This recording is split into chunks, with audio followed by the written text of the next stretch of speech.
बिस्मिल्लाहिर्रहमानिर्रहीम। तो हमारा JCMU को फॉर्म डी का टेस्ट है जो कि हमारे पास 1 फरवरी को हुआ है 2024। चलिए जी पहले पढ़ते हैं electromagnetic waves are. Electromagnetic waves क्या है? मैकेनिकल हैं, ट्रांसफ़र हैं, लॉन्जिट्यूडनल या नॉन।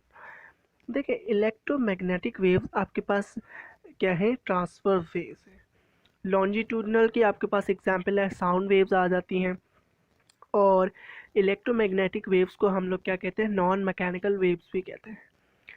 उसके बाद हम लोग नेक्स्ट पढ़ते हैं 1 BTU इस BTU यानी ब्रिटिश थर्मल यूनिट किसके बराबर है? तो ये आपके पास 1055 जूल्स, तो जूल्स नहीं लिखा हुआ, तो ये 1055 जूल्स के बराबर है। उसके बाद हम अपना नेक्स्ट पढ़ते हैं rabies is cause due to which virus. अब रेबीज हमारे पास किस वायरस से ज़रिए होता है? पैरामैक्सो वायरस। पैरामैक्सो वायरस तो हमारे पास मीजल एंड वॉर्म्स का डिजीज़ करता है। उसके बाद पढ़ते हैं आर्बो वायरस। आर्बो वायरस हमारे पास डेंगी हो गया, येलो फीवर, ये डिजीज़ वगैरह करता है। उसके बाद राइनो वायरस। राइनो वायरस तो हमारे पास जो काफ़ी पॉपुलर है, वो हमारे पास कोल्ड होता है। उसके बाद पढ़ते हैं रेप्डो वायरस। जी बिल्कुल सही है, रेप्डो वायरस से आपके पास क्या होता है? रेबीज़ का डिजीज़ होता है, जो कि आपके पास डॉग के काटने से या फिर फॉक्स वगैरह या फिर रकून डॉग जो होता है उनके काटने से, उनके सलाइवा में होता है ये वायरस। उसके बाद नेक्स्ट पढ़ते हैं शेप ऑफ बैकिलाई। बैकिलाई की शेप की बात करें तो बैकिलाई आपके पास क्या है? बैकिलाई आपके पास रॉड शेप है।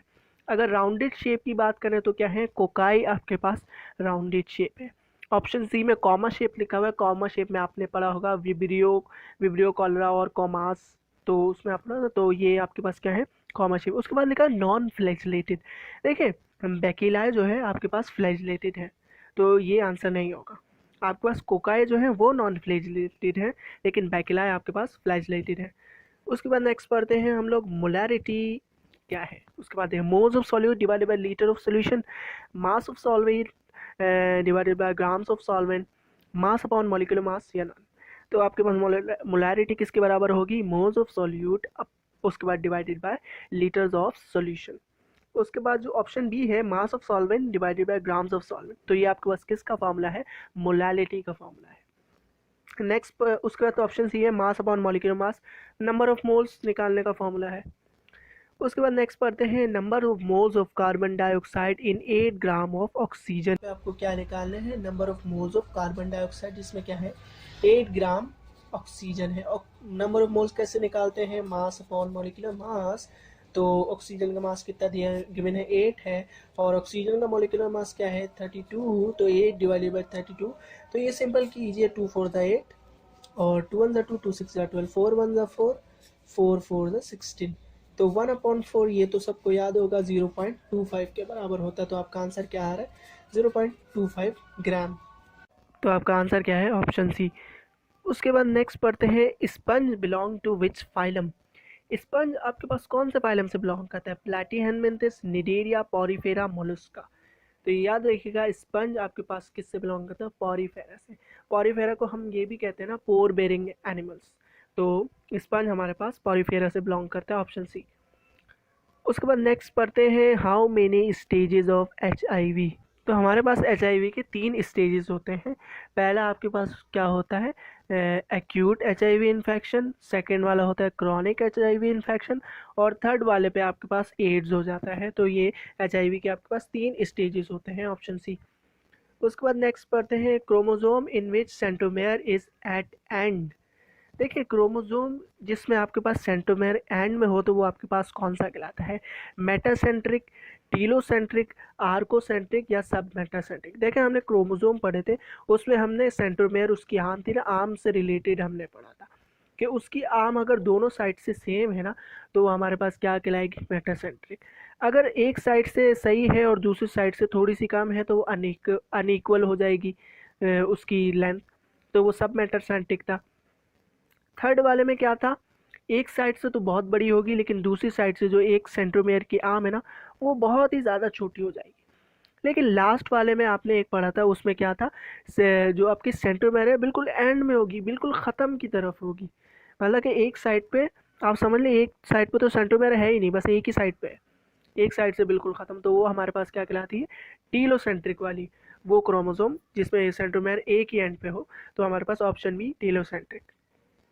नेक्स्ट पढ़ते हैं 10 if centriole is not present which process does not takes place.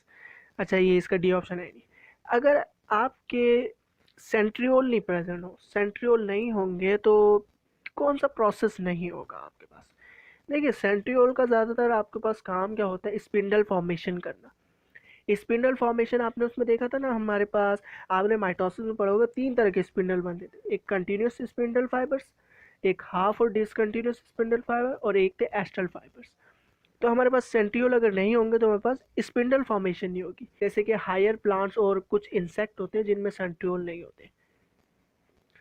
उसके बाद हम लोग नेक्स्ट पढ़ते हैं, at the end of Krebs cycle how many NADH is formed. देखिए, तो यहाँ आपके पास क्या है, क्रेब्स साइकिल के एंड में आपके पास कितने NADH फॉर्म होंगे? तो ये याद रखिएगा, क्रेब्स साइकिल के एंड में आपके पास 6 NADH आपके पास फॉर्म होते हैं। क्योंकि हमारे, अगर मैं आपको यहाँ बात करूँ, वैसे तो 1 टन में 3 NADH फॉर्म होते हैं, लेकिन यहाँ पे 2 टन की बात करें तो वो इस वजह से कह रहे हैं। देखिए, अगर मैं आपकी बुक की आपको लाइन दिखाऊँ, देखिए ये लिखा हुआ है यहाँ पे, for each molecule of glucose that enter glycolysis 2 molecule of acetyl CoA enter the Krebs cycle. यानी कि एक मॉलिक्यूल जब उसका एंटर होता है तो हमारे पास 3 NADH बनते हैं। तो अगर 2 एंटर करेंगे तो यही होगा ना, ये 3 और फिर 2 एंटर करेंगे तो हमारे पास 2, मतलब कि 6 NADH बनेंगे। एक में 3 बन रहे हैं तो मतलब 2 एसिटाइल कोए के मॉलिक्यूल एंटर कर रहे हैं, तो उससे आपके क्या बन रहे हैं, 6 NADH के आपके पास मॉलिक्यूल बन रहे हैं।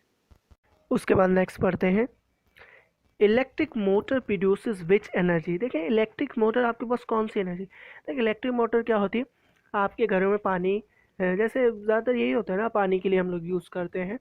तो उसमें क्या होता है, जो आपकी इलेक्ट्रिकल एनर्जी आ रही होती है उसको वो क्या करती है, मैकेनिकल एनर्जी में कन्वर्ट कर देती है। तो आपका आंसर क्या होगा, ऑप्शन बी मैकेनिकल। बाकी ये CD, ये तो गलत ऑप्शन आ गए। नेक्स्ट पढ़ते हैं, विच ग्लैंड नहीं होगा, ये ग्लैंड, विच ग्लैंड प्रोड्यूसेस प्रोलैक्टिन। प्रोलैक्टिन आपके पास कौन सा ग्लैंड है जो आपके पास प्रोलैक्टिन प्रोड्यूस करेगा?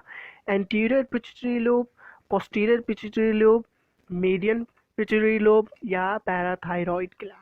तो आप ये याद रखिएगा, जो आपके पास जो ग्लैंड है जो आपके पास प्रोलैक्टिन को प्रोड्यूस करेगा वो आपके एंटीरियर पिट्यूटरी लोब से आपके पास प्रोलैक्टिन प्रोड्यूस होता है। बाकी आपके पास पोस्टीरियर पिट्यूटरी लोब से जो आपके पास रिलीज होते हैं वो आपके पास ADH है, और आपके पास क्या है, ऑक्सीटोसिन, ADH एंड ऑक्सीटोसिन। उसके बाद आपका मीडियन पिट्यूटरी लोब से, आपने पता है मीडियन पिट्यूटरी लोब से हमारे पास क्या रिलीज होता है, MSH, मेलेनोसाइट हार्मोन, जो कि डार्कनिंग ऑफ स्किन को हमारे पास रेगुलेट करता है। उसके बाद पैराथायरॉयड ग्लैंड से आपके पास पैराथायरॉयड हार्मोन रिलीज होता है। उसके बाद नेक्स्ट पढ़ते हैं हम अपना, which metal is found in liquid state. ये तो हमने पहले भी बात की थी, कौन सा मेटल जो आपके पास लिक्विड स्टेट में, वो आपका मरकरी वही है जो नॉर्मल टेम्परेचर पे, नॉर्मल रूम टेम्परेचर पे आपके पास क्या होता है, लिक्विड स्टेट में होता है, ऑप्शन बी Hg। बाकी सारे आपके पास सॉलिड स्टेट में होंगे। उसके बाद नेक्स्ट पढ़ते हैं, largest part of brain.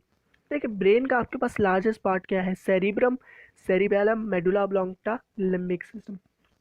Brain का आपके पास सबसे जो लार्जेस्ट पार्ट है वो आपके पास क्या है, सेरेब्रम। उसके बाद नेक्स्ट पढ़ते, लेकिन अगर आपसे मैं ये भी बात करना चाहूँगा, अगर आपसे पूछे सेकंड लार्जेस्ट पार्ट, तो आप लोग क्या आंसर लगाएंगे, cerebellum. Second largest part cerebellum है, और सबसे लार्जेस्ट पार्ट आपके पास क्या है, सेरेब्रम। उसके बाद नेक्स्ट पढ़ते हैं, sugar is stored in the liver in the form of. Liver में आपके पास शुगर किस फॉर्म में किस फॉर्म में स्टोर होती है, माल्टोस, ग्लाइकोजन, स्टार्च, या ऑल। तो आपके पास जो लिवर में शुगर स्टोर होती है वो आपके पास in the form of glycogen में स्टोर होती है, ऑप्शन बी। उसके बाद नेक्स्ट पढ़ते हैं, induce fit model was given by. यहाँ पे बात करते हैं इंड्यूस फिट मॉडल किसने दिया था, तो वो आपके पास कॉशलैंड साहब थे, ऑप्शन बी में उन्होंने हमें इंड्यूस फिट मॉडल के बारे में बताया था। उसके बाद हम लोग देखते हैं फिशर। देखिए, फिशर ने हमारे पास क्या किया था, लॉक एंड की मॉडल जो था, लॉक एंड की थ्योरी थी ना, तो उन्होंने वो बताया था। उसके बाद हमारा क्या है, कॉशलैंड, हमने कोने, विलियम कोने, तो ये कौन थे, जिन्होंने हमारे पास एंजाइम को डिस्कवर किया था, फ्रेडरिच विलियम कोने। उसके बाद क्या है, पॉल फिल्टर। पॉल फिल्टर क्या थे, फिशर ने जो थ्योरी दी थी ना उसी को उन्होंने इम्प्रूव किया था, उनके साथ एक और उनके साथी थे, D.D. वुड्स। उसके बाद नेक्स्ट पढ़ते हैं हम लोग अपना 20, relation between linear and angular velocity. देखिए, ये मैंने काफ़ी दफ़ा बात की है, लीनियर और एंगुलर वेलोसिटी का रिलेशन हमने ड्राइव भी किया है। तो वो किसके बराबर आता है, ऑप्शन सी में V = R ओमेगा। उसके बाद नेक्स्ट पढ़ते हैं 22, power house of the cell. Easy है, सबको बताया। सेल का पावर हाउस आपके पास क्या होता है? Mitochondria, option C. उसके बाद नेक्स्ट पढ़ते हैं हाउ टू पेयर्स, नहीं होगा, how many pairs of chromosome in a human body. Human body में हमारे पास कितने क्रोमोसोम के पेयर हैं? आपके पास 46 क्रोमोसोम हैं। तो पेयर्स लिखे हुए हैं, तो यहाँ पे ऑप्शन ही गलत है। मतलब तो आपके 23 पेयर्स हैं और टोटल 46 क्रोमोसोम है। तो आप ये समझ लीजिए कि इस क्वेश्चन में शायद ये पूछा है टोटल नंबर ऑफ क्रोमोसोम, तो ऑप्शन सी 46 है। उसके बाद नेक्स्ट पढ़ते हैं which process occur in a somatic cell. Somatic cell यानी कि वो सेल जो कि रिप्रोडक्शन में मतलब कि अपना हिस्सा नहीं डालेंगे, वो रिप्रोडक्शन में पार्ट नहीं लेंगे, वो आपके पास सेक्स सेल अलग होते हैं। तो उसमें क्या है, रिप्रोडक्शन नहीं लेंगे पार्ट, ऑप्शन ए नहीं है। उसके बाद फॉर्मेशन ऑफ डिफरेंट ऑर्गन, बिल्कुल सही है। सोमैटिक सेल क्या होते हैं? डिफरेंट ऑर्गन को फॉर्म करते हैं। तो आपका आंसर क्या है? यही है, ऑप्शन बी। उसके बाद नेक्स्ट पढ़ते हैं amino acid is link with protein through. Amino acid protein से किसके जरिए लिंक है? Hydrogen bond, peptide bond, covalent bond या ऑल ऑफ दी। तो आपने प्रोटीन वाले चैप्टर में आपने पढ़ा होगा कि अमाइनो एसिड हमारे पास प्रोटीन से किस तरह लिंकेज है? थ्रू पेप्टाइड बॉन्ड या फिर हम उसे पेप्टाइड लिंकेज भी कहते हैं, ऑप्शन बी। नेक्स्ट पढ़ते हैं पर ऑक्सीजोम कंटेन्स विच एंजाइम। देखिए पर ऑक्सीजोम आपकी बुक में जो आपको गिवन है, जिस एंजाइम की आप वो बात की है वो है कैटालेज एंजाइम। तो ऑप्शन ए आपका आंसर है। उसमें क्या आता है? हाइड्रोजन पर ऑक्साइड एक टॉक्सिस मॉलिक्यूल होता है जो बन जाता है। तो उसको क्या है, वो ब्रेक कर देता है इसको वाटर में। किसके, कौन सा एंजाइम करता है? तो वो आपके पास कैटालेज एंजाइम, ऑप्शन ए। उसके बाद नेक्स्ट पढ़ते हैं the viral protein code is made up of. Viral का प्रोटीन कोड आपके पास किससे बना होता है? तो आपके पास ऑप्शन हम लोग पढ़ते हैं capsomers, gene, tail fibres, none. तो वायरल का प्रोटीन कोड आपके पास किससे बना होता है? जिसको हम प्रोटीन सब यूनिट्स कहते हैं, कैप्सोमियर्स। तो ये यहाँ पे आप प्रोटीन कोड क्या होता है, वो अ, जो आपके पास वायरल के जीनोम को क्या है, उसको इनक्लोज करता है, जिसको हम कैप्सिड भी कहते हैं। और वो किस क्या बना होता है? प्रोटीन सब यूनिट का, जिसको हम कैप्सोमियर भी कहते हैं। तो मैंने ये आपको ये सारी चीज़ें ये सारी डिटेल में बता दी। उसके बाद नेक्स्ट पढ़ते हैं 29, कार्बोहाइड्रेट डाइजेशन स्टार्ट। कार्बोहाइड्रेट की डाइजेशन आपके पास कहाँ से स्टार्ट होती है? स्मॉल इंटेस्टाइन, स्टमक, माउथ या लार्ज इंटेस्टाइन। ये याद रखिएगा, आपके पास कार्बोहाइड्रेट की डाइजेशन आपके पास माउथ से स्टार्ट हो जाती है। माउथ में हमारे पास एक अमाइलेस नाम का एंजाइम होता है जो हमारे पास कार्बोहाइड्रेट की डाइजेशन यहीं से ही स्टार्ट कर देता है। तो option C is your answer. उसके बाद नेक्स्ट पढ़ते हैं 30, stomach contains which enzyme. Stomach पे हमारे पास कौन सा एंजाइम होता है? ट्रिप्सिन, पेप्सिन, लाइपेज या ऑल। देखें, ट्रिप्सिन हमारे पास कहाँ होगा? स्मॉल इंटेस्टाइन में। पेप्सिन कहाँ होगा? जी बिल्कुल सही है, पेप्सिन ही होगा आपके पास स्टमक में। लाइपेज भी हमारे पास कहाँ होगा? स्मॉल इंटेस्टाइन में। Option B is your answer. 26 पर हैं Carolus Linnaeus supports this theory. देखिए कार्लस लिनोनियस जो थे ना, उन साहब ने किसकी थ्योरी को सपोर्ट किया था? फादर सॉरेस। फादर सॉरेस कौन थे? जिन्होंने हमारे पास क्या दी थी? Theory of special creation. अब इस थ्योरी में फादर सॉरेस ने हमसे क्या बोला था?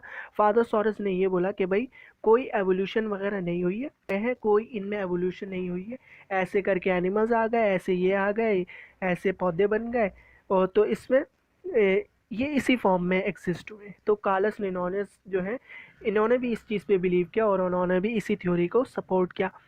तो आपके पास आंसर क्या है? Theory of special creation. उसके बाद हमारे पास थ्योरी ऑफ ऑर्गेनिक एवोल्यूशन। इसमें हम कौन सी थ्योरी पढ़ते हैं? लेमार्क की थ्योरी पढ़ते हैं। उसके बाद आपके पास क्या है? थ्योरी ऑफ नेचुरल सिलेक्शन, जिसमें हमने क्या पढ़ी थी? डार्विन की थ्योरी पढ़ी थी। उसके बाद वेजमैन थ्योरी। वेजमैन थ्योरी उसमें क्या था? लेमार्क की थ्योरी पे ऑब्जेक्शन था एक तरह का, वेजमैन थ्योरी। उसके बाद नेक्स्ट पढ़ते हैं हम लोग sperms are stored in. Sperm कहाँ पे स्टोर होते हैं? ये मैंने पहले भी बताया था। 6 मीटर की थिन ट्यूब होती है, 6 मीटर की पतली सी ट्यूब होती है, जिसको हम क्या कहते हैं? एपिडिडाइमस। बाकी स्क्रोटम क्या होती है? आपके पास जो आपका मेल रिप्रोडक्टिव सिस्टम होती है, वो जो एक तरह का पाउच होता है जो कि उसको कवर करता है। और उसके बाद क्या है? Seminiferous tubule. Seminiferous tubule testes में होते हैं, जिसमें क्या होते हैं? स्पर्म की प्रोडक्शन होती है। उसके बाद क्या है एपिडिडाइमस तो हमने पढ़ लिया। उसका वास डिफरेंस है। वास डिफरेंस क्या होता है हमारे पास? वास डिफरेंस ये होता है ना, स्पर्म एपिडिडाइमस से आगे वास डिफरेंस के थ्रू जाता है, तो ये आपके पास वास डिफरेंस है। उसके बाद नेक्स्ट पढ़ते हैं deficiency of vitamin D causes. Vitamin D की अगर आपके पास डेफिशिएंसी हो जाए तो आपके पास कौन सा डिजीज़ होगा? रिकेट्स का डिजीज़, जिसमें क्या होता है हाथ और पैर मुड़ जाते हैं। और नेक्स्ट पढ़ते हैं स्कर्वी। स्कर्वी का डिजीज़ मैंने आपको बताया था डेफिशिएंसी ऑफ विटामिन सी की वजह से, नाइट ब्लाइंडनेस विटामिन ए की वजह से, और बेरी बेरी विटामिन बी1 की वजह से। 34 पढ़ते हैं CaOCl2 is the formula of. तो ये आपके पास किसका फॉर्मूला है? बेकिंग सोडा का। नहीं, बेकिंग सोडा का तो हमारे पास क्या है?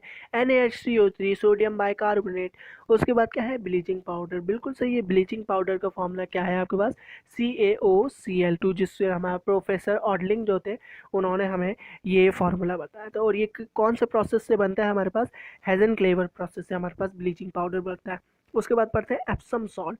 देखिए एप्सम सॉल्ट का आपके पास क्या है? मैग्नीशियम सल्फेट, उसके बाद 7 मॉलिक्यूल्स ऑफ वाटर। उसके बाद है वॉशिंग सोडा। वॉशिंग सोडा क्या है? Sodium carbonate plus 10 molecules of water. तो उसके बाद हम लोग नेक्स्ट पढ़ते हैं the resultant force of 40 newton and 30 newton acting perpendicular to each other. क्या निकालना है? दो फोर्सेस का रिजल्टेंट निकालना है जब वो परपेंडिकुलर हो। FR से मैं शो कर रहा हूँ। देखिए अगर पैरेलल होगी ना तो आप क्या करेंगे, उनको प्लस कर देंगे, सेम बस आपने उनको प्लस करना। देखिए ये परपेंडिकुलर है तो हम रिजल्टेंट कैसे निकालेंगे? F1 का स्क्वायर, उसके बाद F2 का स्क्वायर। तो चलिए करते हैं। F1 का स्क्वायर आपके पास क्या है? 30 का स्क्वायर। F2 का क्या है? 40 का स्क्वायर। देखें अगर आपको 30 का स्क्वायर नहीं पता तो आप क्या करें? 30 को 30 से मल्टीप्लाई कर दें और ये 40 को 40 से मल्टीप्लाई। तो 30 इंटू 30 आपके पास क्या आएगा? 900। 40 इंटू 40 क्या आएगा? 1600। तो आपको पता है जब आप 9 का स्क्वायर रूट निकालते हैं तो क्या आता है आपके पास? 3 आता है। 16 का स्क्वायर रूट निकालते हैं तो क्या आता है? 4 आता है। ये तो ईजी है, सबको पता है। तो इसका क्या आएगा? 900 प्लस 600। तो ये आप इसको ऐसे भी कर सकते हैं। 900 600 आपके पास कितना आएगा? 2500। तो आप लोगों को पता है 25 का स्क्वायर रूट क्या आता है? आपके पास 5 के बराबर आता है। तो यहाँ पे क्या आएगा? आप क्या लिखेंगे? यहाँ पे आपके पास क्या आएगा? 50 के बराबर आएगा, क्योंकि ये 2500 है ना, तो इस वजह से ये आपके पास क्या आएगा? 50 के बराबर आपका स्क्वायर रूट आएगा। चलिए जी, उसके बाद नेक्स्ट पढ़ते हैं हम लोग अपना protein synthesis takes place in which part of the cell. Protein synthesis आपके पास किस पार्ट में होती है? तो वो आपके माइटोकॉन्ड्रिया, क्रोमोसोम, राइबोसोम। हमने पढ़ा था ना राइबोसोम क्या होते हैं? प्रोटीन फैक्ट्रीज उनको भी कहा जाता है। तो यहीं पे फैक्ट्री वही होती है ना जहाँ पे कोई चीज़ बने। तो option C is your answer. Next पढ़ते हैं a solution which tends to resist a small change in pH. तो आपके पास क्या होता है? बफर सॉल्यूशन होता है ना, जो आपके पास पीएच को चेंज नहीं होने देता। Option C. उसके बाद नेक्स्ट पढ़ते हैं हम लोग the end product of glycolysis. Glycolysis का आपके पास एंड प्रोडक्ट क्या होता है? Pyruvic acid. ग्लाइकोलिसिस का आपके पास एंड प्रोडक्ट क्या है? Pyruvic acid. उसके बाद नेक्स्ट पढ़ते हैं the muscle attach to the bones are. Bone से जो मसल आपके पास अटैच हैं वो स्केलेटल मसल है। स्केलेटल मसल क्या है? आपके वॉलेंट्री है, यानी कि आपके अपने कंट्रोल में है। और क्या है? स्ट्राइटेड है, उन पे स्ट्राइएशंस भी हैं। तो option C is your answer. उसके बाद नेक्स्ट पढ़ते हैं the loose connection between two neuron. दो न्यूरॉन के दरमियान का जो लूज कनेक्शन है वो आपके पास क्या कहलाता है? साइनेप्स कहलाता है। साइनेप्स वही प्लेस होती है ना जहाँ पे दो न्यूरॉन आपके पास कनेक्ट होते हैं। उसके बाद नेक्स्ट पढ़ते हैं sickle cell anaemia is cause due to defect in. देखिए हमने पढ़ा था सिकल सेल अनीमिया में क्या होता है? सिकल सेल शेप आपके जो आरबीसी हो जाते हैं बहुत पतले हो जाते हैं। उसमें हमने पढ़ा था कि हमारे पास जो है ग्लूटामिक एसिड की जगह क्या होता है? वैलीन आ जाता है। तो ये ग्लूटामिक एसिड, वैलीन, ये आपके पास क्या है? अमाइनो एसिड है। तो क्या होता है? Defect in amino acid. Amino acid की सीक्वेंस थोड़ी सी चेंज हो जाती है, जिस वजह से आपके पास ये डिजीज़ होता है। उसके बाद नेक्स्ट पढ़ते हैं vertebral column is the part of. Vertebral column आपके पास किसका पार्ट है? Appendicular, axial, hydrostatic, exoskeleton. तो ये याद रखिए वर्टिब्रल कॉलम आपके पास किसका पार्ट है? Is the part of axial skeleton. Axial skeleton का आपके पास पार्ट है। Option B. उसके बाद नेक्स्ट पढ़ते हैं those organ which serve no function. वो कौन से ऑर्गन है जिसका कोई फंक्शन ही नहीं होता? Tissue, vestigial organ, unorganised organ या नॉन। तो वेस्टिजल ऑर्गन आपके पास जो है जिनका कोई फंक्शन नहीं होता। अपनी बॉडी की एग्जांपल दूँ, ह्यूमन बॉडी की, तो उस पर आपके पास क्या है, वर्निफॉर्म अपेंडिक्स आ गया, और के बाद टेल बोन आ गई हमारी, नेक्टेटिंग मेम्ब्रेन आ गई, और एयर मसल जो होते हैं जो कि डॉग्स में, हॉर्सेस में, इनमें काफ़ी अच्छे होते हैं। तो वो हमारे में से इस तरह से सही नहीं होते, लेकिन है हमारे पास, लेकिन वेस्टिजल है ना, क्योंकि कोई काम ही नहीं है उनका। उसके बाद नेक्स्ट पढ़ते हैं हम लोग, genes occupies a specific position called dash on chromosome. तो आपके पास जीन्स क्या है, एक तरह के सीक्वेंस ऑफ न्यूक्लियोटाइड हैं जो आपके पास पोजीशन ऑक्युपाई करते हैं क्रोमोसोम पे। उस पोजीशन को क्या कहते हैं हम, न्यूक्लियोटाइड की तो अभी हमने बात की, लिंकेज, लिंकेज भी नहीं होगा, लोकस। तो ये याद रखिएगा हमारे पास जिस पोजीशन, तो जिस पोजीशन को वो ऑक्युपाई करते हैं तो वो हमारे पास क्या कहलाती है, लोकस कहलाती है। बाकी अगर हम बात करें लिंकेज की, तो वो हमने पढ़ी थी कि tendency of a gene in a chromosome to remain together, chromosome की टेंडेंसी कि वो जीन के अंदर एक साथ रहे, तो वो हमारे पास क्या कहलाती है, लिंकेज कहलाती है। उसके बाद क्या लिखा हुआ है आपके पास, कैसमेटा। देखें मैंने आपको बताया था कैसमेटा फॉर्मेशन। कैसमेटा फॉर्मेशन क्या होती है, आपके पास डिप्लोटीन फेज में क्या होता है, क्रोमोसोम सेपरेट होते हैं, लेकिन वो ऊपर के पार्ट से ना पूरी तरह से सेपरेट नहीं होते, उनके हेड मिले हुए होते हैं। वो क्या होती है, उन पॉइंट्स ऑफ कांटेक्ट, जिस तरह से वो मिले होते हैं ना, उन जगहों को, जिस उस कांटेक्ट को हम लोग क्या कहते हैं, कैसमेटा कहते हैं। उसके बाद नेक्स्ट पढ़ते हैं हम लोग, the cell wall of most of the bacteria have unique macromolecule called. ज़्यादातर बैक्टीरिया के पास एक यूनिक मैक्रोमोलिक्यूल है जिसको हम क्या कहते हैं, पेप्टाइडोग्लाइकन। तो ऑप्शन सी आपका आंसर है। उसके बाद नेक्स्ट पढ़ते हैं, function of insulin includes. Insulin का क्या फंक्शन है, इंक्रीजेस ब्लड ग्लूकोज लेवल। नहीं, ऐसा तो नहीं करता, डिक्रीज करता है ना। उसका डिक्रीज ब्लड ग्लूकोज लेवल बिल्कुल सही है। उसके बाद option stimulate liver and muscle to convert glycogen to glucose. देखिए ऐसा नहीं करता, वो करता है लिवर एंड मसल को बोलता है कि भाई ग्लूकोज को ग्लाइकोजन में कन्वर्ट करो, ताकि वो स्टोर फॉर्म में रहेगा ना। हमने अभी पढ़ा था कि ग्लाइकोजन की फॉर्म में हमारे पास क्या होता है, ग्लूकोज स्टोर रहता है लिवर में। तो यही बोलेगा भाई ग्लूकोज को ना ग्लाइकोजन में कन्वर्ट करो। अगर ग्लूकोज की फॉर्म में रहेगा तो ये तो यूज़ होता रहेगा बॉडी में। तो आपके पास option B is your right answer. उसके बाद नेक्स्ट पढ़ते हैं, raw material for coenzyme. Coenzyme का रॉ मटेरियल क्या है, protein, vitamin, lipids and cholesterol. देखिए ज़्यादातर वाइटामिन क्या है आपके पास, कोएंजाइम है, या फिर कुछ रॉ मटेरियल जिससे हमारे पास कोएंजाइम बनाए जाते हैं। तो ये आपकी बुक में यही लाइन लिखी हुई है कि मोस्ट वाइटामिन आर कोएंजाइम और raw material from which coenzyme are made. और एक और जगह पे आपकी बुक में ये भी है, आपकी बुक में ये भी बताया गया है कि कोएंजाइम क्या है, उनके पास एक नॉन प्रोटीन ऑर्गेनिक मॉलिक्यूल्स हैं, और वो ज़्यादातर वो किससे ड्राइव होते हैं, फ्रॉम वाइटामिन से। ज़्यादातर उनको ड्राइव ही वाइटामिन से ही किया जाता है। तो कोएंजाइम के लिए रॉ मटेरियल क्या है, वाइटामिन है, ऑप्शन बी।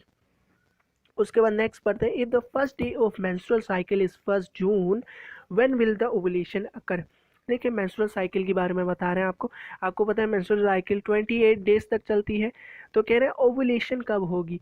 मेंस्ट्रुअल साइकिल के आपके पास फेज होते हैं, तो एक आपके पास कौन सा फेज होता है जिसमें आपके पास ओवुलेशन होती है, तो वो आपके पास कौन सा फेज होता है, ओवुलेशन फेज होता है।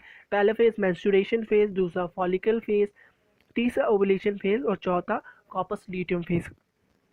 तो देखिए लिखा हो 5 जून, 12 जून या 14 जून। ठीक है, सबसे पहले मेंस्ट्रुएशन फेज आपका कहाँ से चलता है, 1 से लेकर 5 डेज तक, तो आपके पास मेंस्ट्रुएशन फेज होता है। उसके बाद आपके पास कहाँ से चलता है, 6 से लेकर 12 डेज तक, यानी कि 5 जून पे क्या होगा, आपका मेंस्ट्रुएशन फेज खत्म होने वाला होगा। 12 जून यहाँ पे लिखा है, मतलब कि आपका फॉलिकुलर फेज खत्म होने वाला होगा। उसके बाद आपका 13, 14, 15 ये आपके पास ओवुलेशन फेज होता है। तो 13, 14, 15 इन 3 दिनों में आपके पास ओवुलेशन हो सकती है। तो यहाँ पे 14 जून लिखा है, तो बिल्कुल सही है। ओवुलेशन कब होगी आपके पास, ऑप्शन सी 14 जून। उसके बाद नेक्स्ट पढ़ते हैं, cells which help in humoral immunity. वो कौन से सेल्स है जो आपके पास ह्यूमरल इम्यूनिटी में काम आते हैं, तो वो आपके पास क्या है, बी सेल्स है। उसके बाद T cell, cytotoxics T cell, suppressor T cell, ये आपके पास सेल मीडिएटेड इम्यूनिटी में काम आते हैं। उसके बाद नेक्स्ट पढ़ते हैं, in a nucleotide nitrogenous base is attach dash of का dash carbon of pentose sugar. Nucleotide में आपके पास नाइट्रोजनस बेस जो होती है जैसे एडिनिन, गुआनिन, साइटोसिन, थाइमिन, आपके पास कौन से कार्बन से अटैच होती है? पेंटोज शुगर के फर्स्ट कार्बन से। और ये याद रखिएगा फॉस्फेट ग्रुप आपके पास पेंटोज शुगर के 5वें कार्बन से अटैच होता है। उसके बाद नेक्स्ट पढ़ते हैं cross which helps in determining the homozygosity and heterozygosity of dominant parent. तो ये इजी है, वो कौन सा क्रॉस है जिसमें हमें होमोजाइगोसिटी और हेटेरोजाइगोसिटी पता चलती है किसी डोमिनेंट पैरेंट की? तो हमारे पास क्या है? टेस्ट क्रॉस है, ऑप्शन ई। उसके बाद नेक्स्ट पढ़ते हैं which of the following is not secreted by thyroid gland. इनमें से कौन सा है थायराइड ग्लैंड हमारे पास जो सिक्रीट नहीं करता? ट्राईआइडोथायरोनिन T3 बिल्कुल ये सिक्रीट करता है, टेट्राआइडोथायरोनिन और T4 बिल्कुल सिक्रीट करता है, कैल्सिटोनिन भी सिक्रीट करता है लेकिन ग्लूकागोन नहीं सिक्रीट करता। ग्लूकागोन हमारे पास कौन सिक्रीट करता है? पेनक्रियास सिक्रीट करता है।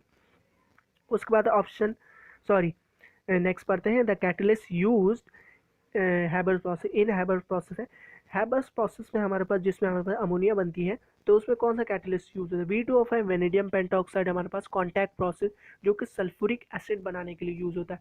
उसके बाद क्या है? Option B iron. आयरन बिल्कुल सही है, हैबर्स प्रोसेस में आपके पास क्या होता है? आयरन यूज होता है एज अ कैटलिस्ट। उसका निकल, निकल क्या होता है हमारे पास? वेजिटेबल्स जो होती है ना उनकी हाइड्रोजनेशन के लिए यूज होता है। वेजिटेबल ऑयल जो होती है ना उनकी हाइड्रोजनेशन के लिए हमारे पास निकल यूज होता है। उसके बाद नेक्स्ट पढ़ते हैं ionization potential from top to bottom as the atomic size increases. कह रहे हैं आयोनाइजेशन पोटेंशियल क्या होती है टॉप टू बॉटम? तो ये याद रखिएगा आपके पास क्या है? Ionization potential top to bottom आपके पास क्या होगी? डिक्रीज होगी, और लेफ्ट टू राइट क्या होगी आपके पास? इंक्रीज होगी। अगर मैं आपको इसकी थोड़ी सी पहले मैं आपको थोड़ी सी इसकी बात बता देता हूँ कि ऐसा क्यों होता है। देखिए आपके पास आयनाइजेशन पोटेंशियल क्या होती है? आपके एटॉमिक साइज के इन्वर्स है, एटॉमिक साइज के इन्वर्स है, और आपके पास शील्डिंग इफेक्ट जो होता है उसके भी इन्वर्स है। तो जैसे आप देखिए डाउन द ग्रुप क्या होगा? एटॉमिक साइज इंक्रीज होगा, तो उससे क्या होगा? इन्वर्स रिलेशन है, तो आयनाइजेशन पोटेंशियल एनर्जी क्या होगी आपकी? डिक्रीज होगी। तो आपका ऑप्शन क्या है? ऑप्शन आंसर क्या है? Option B decrease. उसके बाद नेक्स्ट पढ़ते हैं shortest carbon to carbon bond is present. सबसे शॉर्टेस्ट जो कार्बन टू कार्बन बॉन्ड आपके पास किस में प्रेजेंट है? वो आपके पास क्या है? C2H2। ये कौन सा मॉलिक्यूल है आपके पास? इथाइन। क्योंकि उसमें क्या है आपके पास? तीन बॉन्ड होंगे ना, ट्रिपल बॉन्ड होंगे, तो उसकी वजह से उसके बाद जो बॉन्ड जो होता है वो बहुत छोटा होता है। उसके बाद नेक्स्ट पढ़ते हैं हम लोग when electron strikes a metal surface, electromagnetic rays of high frequency light is produced. Which phenomena will it be? देखिए हमने फोटो इलेक्ट्रिक इफेक्ट पढ़ा था। फोटो इलेक्ट्रिक इफेक्ट क्या था? Phenomena of emission of electron, यानी कि मेटल सरफेस से electron का निकलना, तो वो हमारे पास फोटो इलेक्ट्रिक इफेक्ट होता है। तो यहाँ पे क्या होता है? व्हेन इलेक्ट्रॉन स्ट्राइक का मेटल सरफेस, तो फोटो इलेक्ट्रिक इफेक्ट तो नहीं है ना। फोटो इलेक्ट्रिक इफेक्ट में क्या होता है कि किसी सरफेस से आपके पास इलेक्ट्रॉन निकल रहे हैं, इसमें क्या है? इलेक्ट्रॉन उस सरफेस में जा रहे हैं, तो ये क्या है आपके पास? एक्सरेज है। मैंने पहले भी बताया था फोटो इलेक्ट्रिक इफेक्ट आपके पास क्या है? रिवर्स फ्रॉमना है एक्सरेज का। तो ये आपके पास क्या है? जिसमें आपके पास high frequency of light is produce, मतलब कि आपके पास वेवलेंथ कम होगी क्योंकि इन्वर्स होती है वेवलेंथ के। तो आपके पास क्या होगा? ये किसका फिनोमेना होगा? एक्सरेज का फिनोमेना होगा। और उसके बाद आप देख रहे हैं कॉम्पटन इफेक्ट है। कॉम्पटन इफेक्ट आपने पढ़ा होगा कि उसमें क्या होगा? द स्कैटरिंग ऑफ फोटोन, जब कि एक फोटोन होता है आपके पास किसी स्टेशनरी इलेक्ट्रॉन से कोलाइड करे, जिसमें क्या होगा? आपके पास वेवलेंथ इंक्रीज होगी और आपके पास क्या होगा? फ्रीक्वेंसी आपके पास डिक्रीज होगी। और उसके बाद ऑप्शन डी में आपके पास क्या पड़ा हुआ है? आप ये देखिए पेयर प्रोडक्शन। पेयर प्रोडक्शन में आपने पढ़ा होगा कि एक फोटोन हो जो हैवी न्यूक्लियस जब हो उसके पास, तो क्या बढ़ता है? वो प्रोड्यूस करता है इलेक्ट्रॉन पॉजिट्रॉन का पेयर प्रोड्यूस करता है। तो ये आपका वैसे आपका आंसर क्या है? X rays. उसके बाद नेक्स्ट पढ़ते हैं which ray does not show deflection by applying magnetic field. Reflection, ये डिफ्लेक्शन है, तो कौन सी रो डिफ्लेक्शन शो नहीं करती? देखिए अल्फा भी शो करेगी, बीटा भी शो करेगी, गामा शो नहीं करेगी। हमने पता था गामा में क्या है? गामा में कोई चार्ज नहीं, क्योंकि ये क्या है? इलेक्ट्रोमैग्नेटिक रेडिएशन, इन पे कोई चार्ज ही नहीं है। अल्फा पे पॉजिटिव है, बीटा पे नेगेटिव है, दोनों रेज डिफ्लेक्शन शो करेंगी, लेकिन गामा रेज आपके पास डिफ्लेक्शन नहीं शो करेंगी। Option D. उसके बाद नेक्स्ट पढ़ते हैं which of the following has dipole moment more than zero. देखिए ये क्वेश्चन ना मुझे थोड़ा समझ नहीं आया। तो इसमें क्या है कि किसकी डायपोल मोमेंट ज़ीरो से ज़्यादा है। अब ये क्या, ज़ीरो से ज़्यादा तो मतलब कि ऐसा तो कुछ है नहीं, ज़ीरो हो गई तो मतलब कि ख़त्म हो गई। तो ये आपके पास क्या है, वाटर की तो डायपोल मोमेंट होती है। उसके बाद क्या है Cl2। देखिए जो भी आपके पास होम एटॉमिक मॉलिक्यूल होते हैं ना, उनकी डायपोल मोमेंट हमेशा ज़ीरो होती है। आप देखें Cl2 दोनों की डायपोल मोमेंट आप निकालेंगे, क्या आएगा, ज़ीरो ही आएगा ना। H2 के भी ज़ीरो होगा, और कार्बन डाइऑक्साइड ये भी, इसकी भी आपके पास डायपोल मोमेंट ज़ीरो आती है, क्योंकि इसका मॉलिक्यूलर स्ट्रक्चर थोड़ा सा डिफरेंट होता है। तो अब वो अभी हम उसमें नहीं जा रहे। तो यहाँ पे आपका क्वेश्चन ये थोड़ा सही नहीं है। तो वैसे आपके आंसर मुझे तीनों ही लग रहे हैं, option B, C and D. उसके बाद नेक्स्ट पढ़ते हैं सेलुलर रेस्पिरेशन आपके पास क्या है, ऑक्सीडेशन, रिडक्शन, रिडॉक्स। देखिए सेलुलर रेस्पिरेशन आपके पास क्या है, एक तरह का रिडॉक्स रिएक्शन है। उसमें क्या होता है आपके पास gain of electron, lost of electron, आपके पास दोनों चीज़ें हो रही होती हैं। तो ये क्या है, एक तरह की आपके पास रिडॉक्स रिएक्शन है, सेलुलर रेस्पिरेशन। उसके बाद नेक्स्ट पढ़ते हैं the volume of given mass of a gas increases or decreases by 1 upon 273 times of its original volume at dash degree Celsius is a statement of। अच्छा, eight dash degree Celsius, तो ये option नहीं लगाया, तो ये याद रखिएगा 0 degree Celsius पे। तो ये आपके पास किसकी स्टेटमेंट है, ये आपके पास किसकी है, चार्ल्स लॉ की स्टेटमेंट। जब आपने चार्ल्स लॉ पढ़ा था ना, तो उसको दो तरह से हम चार्ल्स लॉ को डिफाइन कर सकते हैं। एक तो ये था कि volume is directly proportional to temperature at constant pressure, और दूसरा हमारे पास ये था कि volume of given mass of gas increases और decreases by 1/270 time of its original volume at 0 degree Celsius, उसके बाद एक और भी लिखा है, for every degree rise and fall of temperature at a given pressure. ठीक है, तो ये बस आप लंबी चौड़ी है इसकी काफ़ी डेफिनेशन है। तो बस आप ये याद रखिएगा 0 डिग्री सेल्सियस पे, और ये स्टेटमेंट आपके पास चार्ल्स लॉ की है। उस पर नेक्स्ट पढ़ते हैं 1 इलेक्ट्रॉन वोल्ट, एक इलेक्ट्रॉन वोल्ट किसके बराबर है, 1.6 इंटू 10⁻19 जूल, ऑप्शन है। नेक्स्ट पढ़ते हैं 2 रेवोल्यूशन इज इक्वल टू, एक रेवोल्यूशन हमें पता है ना कितने, एक सर्कल आपके पास 360 डिग्री का, मतलब एक रेवोल्यूशन हो गई। तो 360 प्लस 360 क्या हो गया, 720 डिग्री, इजी है, ऑप्शन बी। उसके बाद नेक्स्ट पढ़ते हैं a pendulum is moving at, तो ये थोड़ा सा टाइपिंग मिस्टेक है, a pendulum is moving at the highest point it breaks and it will move. यहाँ पे आपके पास एक बॉब लगा हुआ है। तो ये क्या कह रहे हैं, यहाँ पे हाईएस्ट पॉइंट, ये आपका हाईएस्ट पॉइंट क्या होता है, एक्सट्रीम पोजीशन होती है ना, ये यहाँ पे एक्सट्रीम पोजीशन, यहाँ से ये टूट गया टूट गया। आप क्या लिखा है, एक भी लिखा है क्या है, फॉल्स वर्टिकली। देखिए वर्टिकली तो फॉल नहीं किया क्योंकि ये क्या है, इस तरह से गिरेगा। आप यूं किसी चीज़ को फेंकेंगे तो यूं जाके ऐसे गिरता है ना, यूं जाके ऐसे ऐसे करके ऐसे गिरेगा ना। तो ये क्या कहला रही है आपके पास, ये आपके पास क्या है, प्रोजेक्टाइल मोशन है। प्रोजेक्टाइल मोशन में जाके फिर जाके गिरेगा। तो ये आपके पास आंसर क्या होगा, प्रोजेक्टाइल मोशन। तो आपका आंसर क्या है, ऑप्शन बी। उसके बाद नेक्स्ट पढ़ते हैं the relation between power and voltage at constant temperature. को क्या मिलना है, रिलेशन बिटवीन पावर और क्या है आपके पास, power and voltage at constant temperature. देखिए हमने ओम्स लॉ पढ़ा था, volume is directly proportional to current at constant temperature. तो क्या था, कांस्टेंट टेम्परेचर मतलब कि क्या था, एक्सटर्नल कंडीशन आपके पास क्या है, सेम रहे। तो आपके पास क्या होता है, कांस्टेंट टेम्परेचर होता है उसमें। देखिए मैं आपके पास इसको डिराइव करता हूँ। ओम्स लॉ के क्या कहता है, V is equal to I R, ये आपने पढ़ा है ना, V is equal to I R. तो देखिए V अपॉन आर इसके बराबर होगा, I के बराबर हो जाएगा। अब यहाँ पे मैं आपको पेन चेंज करूँ, आपने ये फॉर्मूला पढ़ा होगा ना, P is equal to V I, ये पावर की जो डेफिनेशन है, डेफिनेशन के मुताबिक ये फॉर्मूला है ना, P is equal to V I. अब देखिए मैं सॉरी, अब देखिए ये P अपॉन V आपके पास किसके बराबर हो गया, I के बराबर हो गया। तो मैं इस I की जगह में क्या लिखूंगा, यहाँ पर लिखूंगा P अपॉन वी, और क्या होगा, V अपॉन आर हो गया। तो ये देखिए P है, और ये मैं V को उस साइड पे ले जाऊँ, तो ये क्या होगा, V into V over R. तो ये आपके पास क्या हो गया, P is equal to V square over R. ये देखिए आपके पास बिल्कुल रिलेशन बन गया ना, कांस्टेंट टेम्परेचर, यानी कि ओम्स लॉ के मुताबिक, ये आपने जो रिलेशन निकाला बिटवीन वोल्टेज एंड पावर, तो ये क्या हो गया, वी स्क्वायर ओवर आर। तो ये क्या है, option A is your answer. उसके बाद नेक्स्ट पढ़ते हैं conversion of solid into gas without passing through liquid state. Solid है आपके पास, आपने उसको क्या कर दिया, गैस में कन्वर्ट कर दिया, उसके लिक्विड स्टेट से उसको पास नहीं किया, तो वो आपके पास क्या कहलाता है, सब्लिमेशन कहलाता है। उसके बाद कंडेंसेशन, कंडेंसेशन क्या है आपके पास, रिवर्स फिनोमेना है इवेपोरेशन का।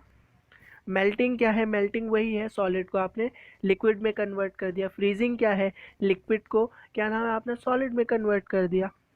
उसके बाद नेक्स्ट पढ़ते हैं, in E one reaction rate of reaction depends upon. E one reaction में आपके पास रेट ऑफ रिएक्शन किस पे डिपेंड करता है, आपके पास सबस्ट्रेट पे आपके पास डिपेंड करता है। उसके बाद नेक्स्ट पढ़ते हैं हम लोग, haemoglobin is a dash pigment. Haemoglobin आपके पास क्या है, रेस्पिरेटरी पिगमेंट है, रिप्रोडक्टिव है, बोथ। तो ये याद रखिएगा, हीमोग्लोबिन आपके पास, आपने रेस्पिरेशन के चैप्टर में भी पढ़ा होगा। तो हीमोग्लोबिन आपके पास क्या है, एक रेस्पिरेटरी पिगमेंट है। उसके बाद नेक्स्ट पढ़ते हैं हम लोग,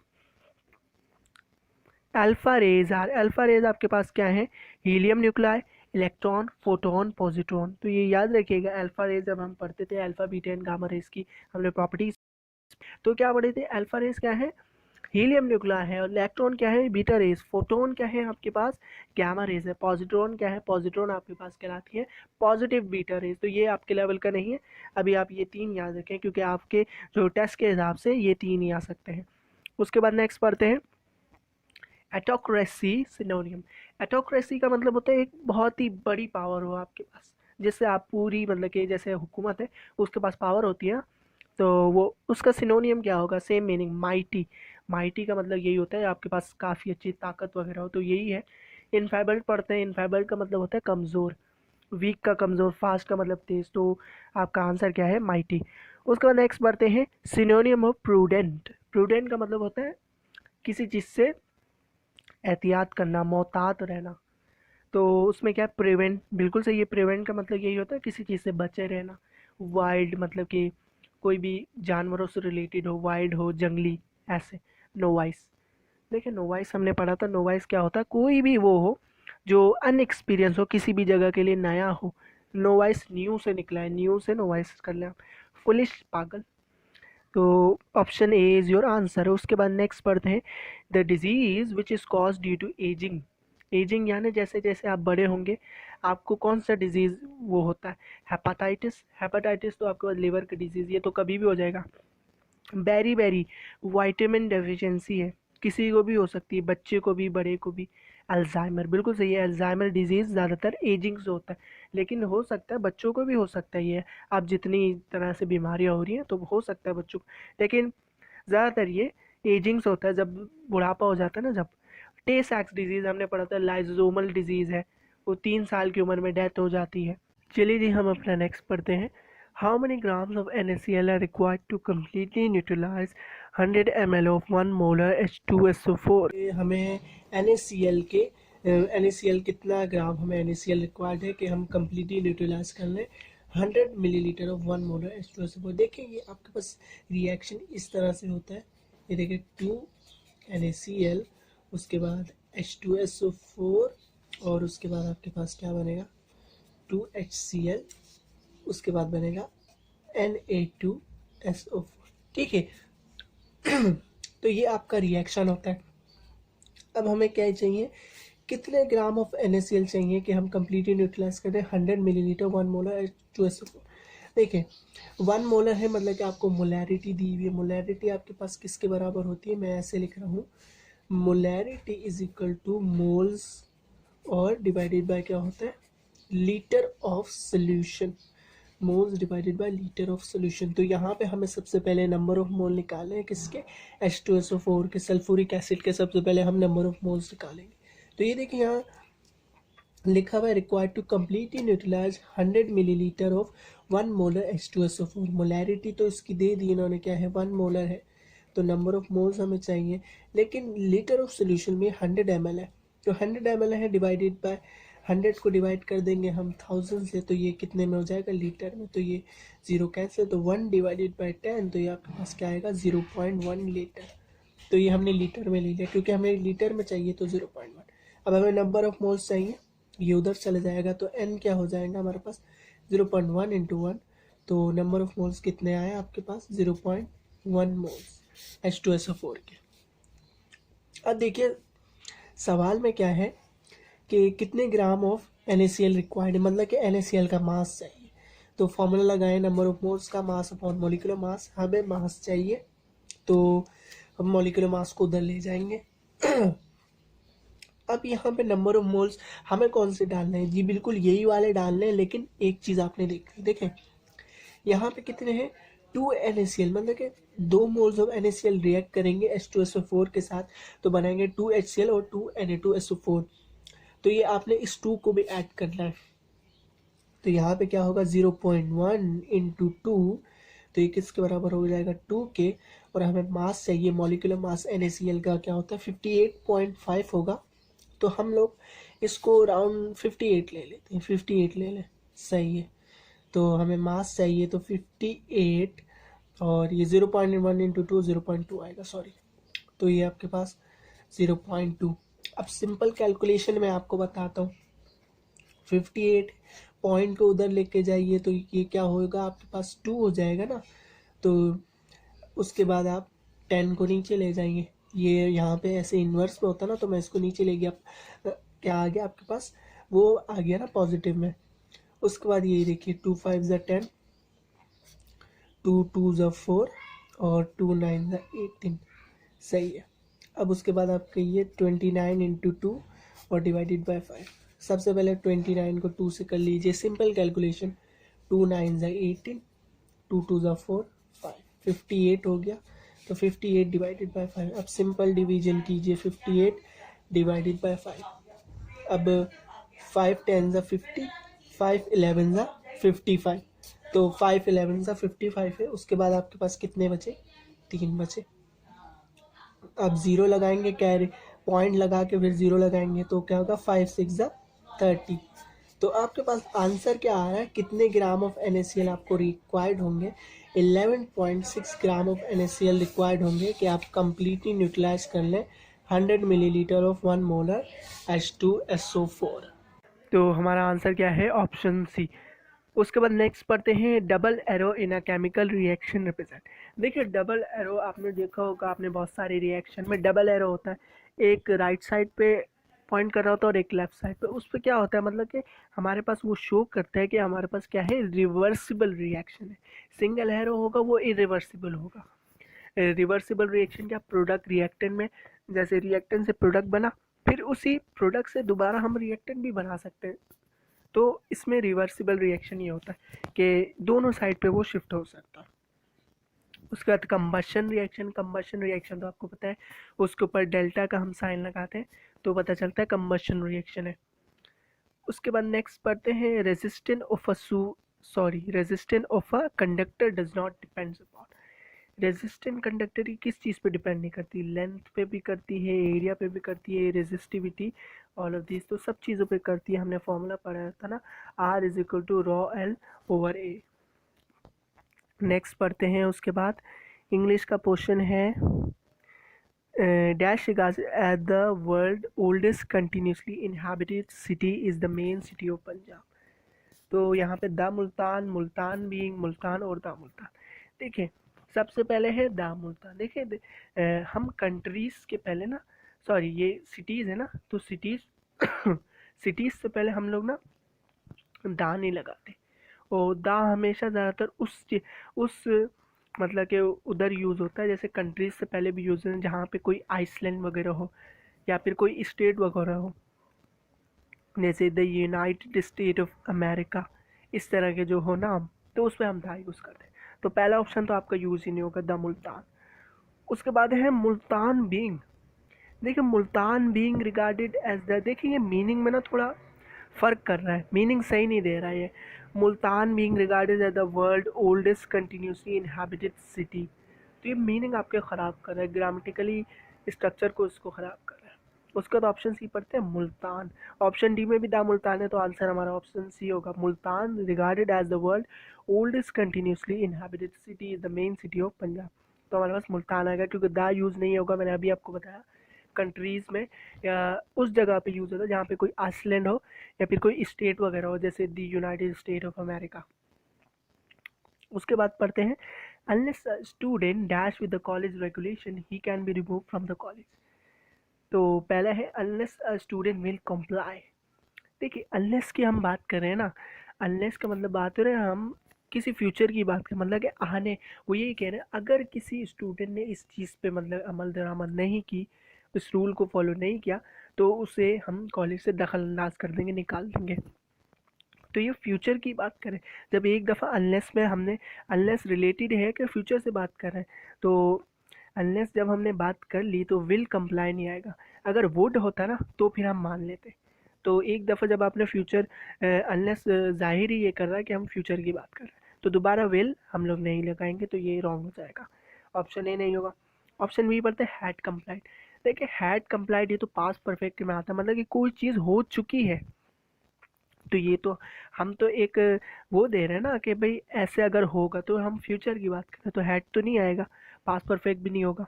ऑप्शन बी, उसके बाद सी है कंप्लाई। बिल्कुल ये होता है unless a student complies with the college regulation. तो ये बिल्कुल आ सकता है, प्रेजेंट इंडेफिनिट की फॉर्म इसमें बिल्कुल आ सकती है। तो ये हमारे पास एक तरह का कंडीशनल सेंटेंस बनता है, तो ये बिल्कुल सही है। और ऑप्शन डी में क्या है, कंप्लाइड, ये भी पास्ट की बात आ गई कि कोई काम हो चुका है।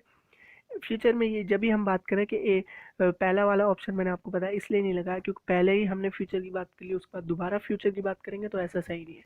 वुड होता तो सही होता, लेकिन विल कंप्लाई सही नहीं है। उसको ऑप्शन सी में कंप्लाइज बिल्कुल सही, यहाँ पे ग्रामेटिकली फिट हो रहा है कंडीशनल सेंटेंस के मुताबिक। Unless a student complies with the college regulation he can be remove from the college. Next पढ़ते हैं, Pakistan is a country dash export mango all over the world. Pakistan वो मुल्क है जो कि आम पूरी दुनिया में एक्सपोर्ट करता है। उसका हु, देखें हु आएगा, देखिए Pakistan is a country who export.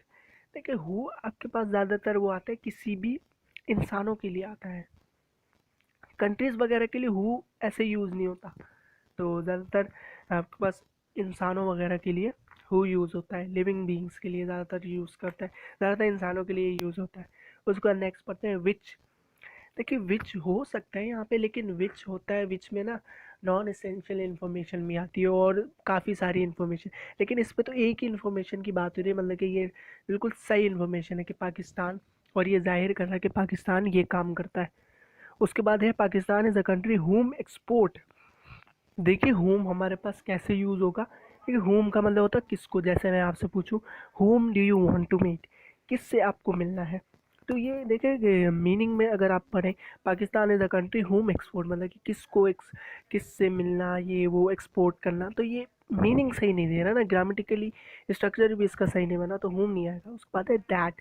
जी बिल्कुल दैट लग सकता है, दैट मतलब कि एक रिलेटिव प्रोनाउन है जो बिल्कुल इसको स्पेसिफाई करेगा, बताएगा कि पाकिस्तान को, बिल्कुल वो जस्टिफाई करेगा कि पाकिस्तान एक कंट्री है जो कि पूरी दुनिया में मैंगो को एक्सपोर्ट कर रहा है, तो बिल्कुल सही रहेगा option D, that Pakistan is a country that exports, exports होगा, एक्सपोर्ट के आगे एस होगा, प्रेजेंट इंडेफिनिट में बात हो रही है ना, mango all over the world.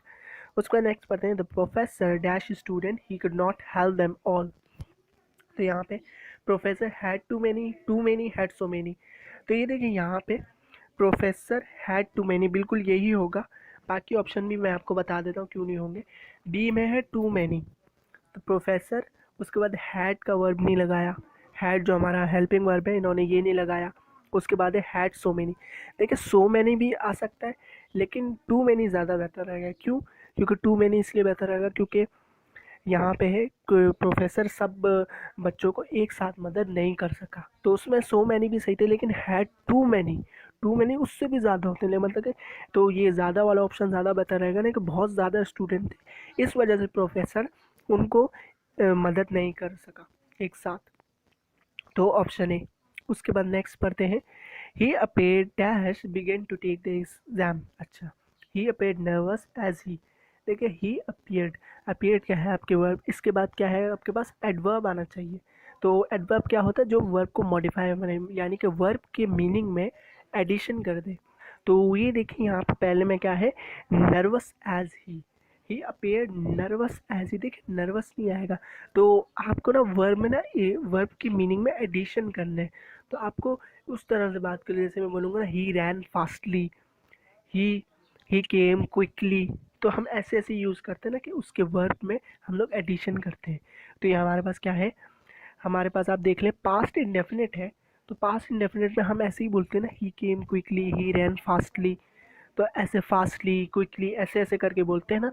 तो देखिए ही अपेयर नर्वस नहीं आएगा, ये होता है ना, तो जब प्रेजेंट इंडेफिनिट में हम यूज़ करते हैं। तो सेकंड में है नर्वसली व्हेन ही, और सी में है नर्वसली एज ही। तो आपका आंसर क्या होगा, nervously, he appear nervously as he began to take the exam.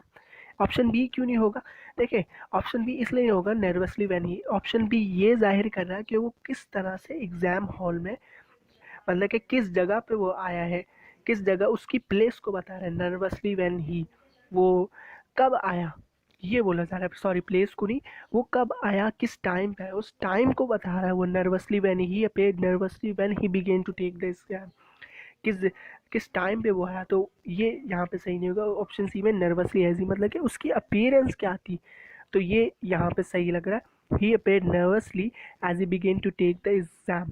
तो ये ऑप्शन सी बिल्कुल सही है, क्योंकि ये बता रहा है कि वो किस तरह से एग्ज़ाम में आया, किस तरह से उसकी अपीयरेंस थी, नर्वस था वो बहुत। तो ऑप्शन सी बिल्कुल सही है।